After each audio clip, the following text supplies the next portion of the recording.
All right, we're back for another video. Hello, everybody. I'm Randall. I want to thank you for tuning into this video. We're going to talk about the economy. Now, full disclosure, I am not an economic expert, nor do I claim to be. My field is I'm a history buff. I'm a paralegal by trade. But I've always had a theory about the economy.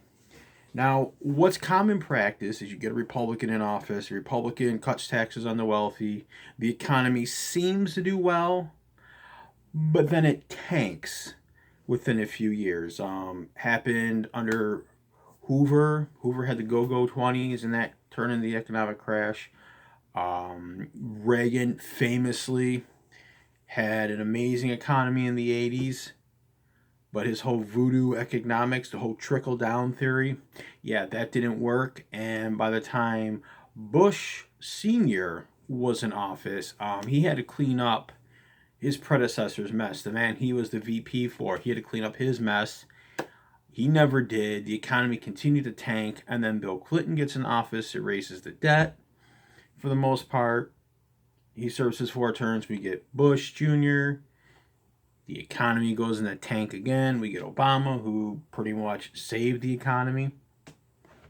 And now we've got Trump, who basically is playing the role of Ronald Reagan here. Yeah, the economy is seemingly doing well, but the Republican platform of the rich shouldn't pay all the taxes. We got to put it more on the middle class because there's more middle class than there are wealthy. So it only makes sense for them to pay taxes. That is the actual logic they use. They say if the wealthy have to pay taxes, they're not going to create jobs. That's a bunch of BS. Historically, jobs are not created by the wealthy. Historically, jobs are created by people like you and me. Dreamers, for the most part, who have an idea, who want to see that it grow into something. Sam Walton was not no millionaire when he started Walmart, all right? So the economy news comes out. We're doing great, and everyone's praising Trump. And Trump's like, oh, look at me. I told you I fixed the economy. Look at all these jobs I've added. And there's the kicker for me, all right? And this has nothing to do with politics. Yeah, I lean more liberal. I know people are wondering where I'm going to go with this. But I had the same theory under Clinton, had the same theory under Bush Jr., and I had the same theory under Obama, and it's carried over to Trump.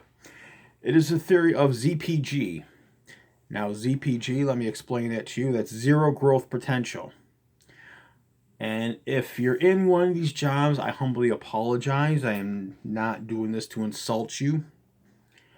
But retail, fast food, jobs that do not often allow you to have the medical insurance you require in case you get sick, jobs that do not usually pay well enough so that you can work the one job, afford your mortgage, afford your rent, afford your food, whatever that you need to survive. So you typically take a second job and you're working yourself to the bone. You're working yourself to a frazzle. You can't stay as healthy because your body's not getting the rest because you're working 2 jobs because your first job isn't paying the bills. So you need job B to pay the bills. Those are Z.P.G. jobs, zero potential growth, because you're not going to get the health care. You're not going to get the save for your retirement. And a lot of these things that are afforded in union jobs, a lot of these things that are afforded in jobs in the technology industry, computer programming. So if you tell me you created, we'll say 5 million. We created 5 million jobs last year. My response is, so what? What industries are you creating these jobs in? If you're just doing nothing but creating fast food workers, retail workers, jobs that are continuously being replaced by automation, I'm not impressed. You're just you're putting a Band-Aid on a leak. Okay, there's a dam, it's got a leak, and you're just sticking a Band-Aid on it. Now, you come and tell me that you're creating green jobs, that you're creating computer technology jobs, infrastructure jobs like that, then I might be a little bit more impressed because you're actually creating jobs in fields that are going to be around 20, 30 years from now.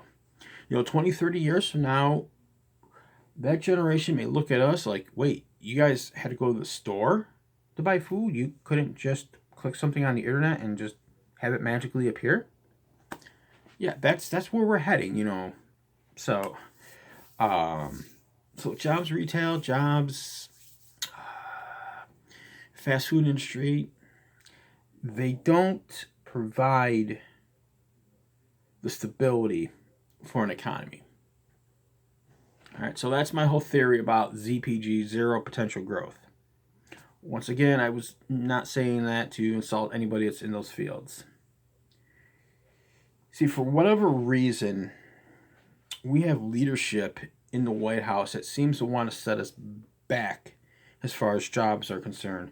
Coal, we don't need coal anymore. All right, coal is an outdated heat source. It's an outdated energy source. We don't need it. We have the green technology. We've had it for decades. Okay, solar power is not nothing new. Solar panels were on the White House when Jimmy Carter was in office. It was Ronald Reagan that ordered them removed. Okay, and the White House actually, their energy uses went down using solar energy. So we have a regime in office that's afraid of technology. We have a regime in office that might be sort of bracing the economy on the backs of fields that may be gone in a few years. So what you're seeing right now, you're not seeing true growth in the economy. You're not seeing something that's going to be substantial. You're not seeing something that's going to be sustained. Okay, you're going to see something that a year or two from now, maybe even 3 years down the road, you're going to see a crash. We are on the road for a market crash. I hate to sound dark and pessimistic, but that's just my opinion. Once again, I never claimed to be an economic expert. If you were watching at the beginning of the video, that's not my expert. It's not my field of expertise. It's just a theory I have about Z.P.G jobs and can you grow an economy on them? And I don't think you can. But that's just my 2 cents. If you got any, anything you want to add, if you feel differently, or if you have your own theory, you can just comment down below. I want to thank everybody who's tuned in this video, tuned in this week, and I will see you next time, and have a good night and a better tomorrow.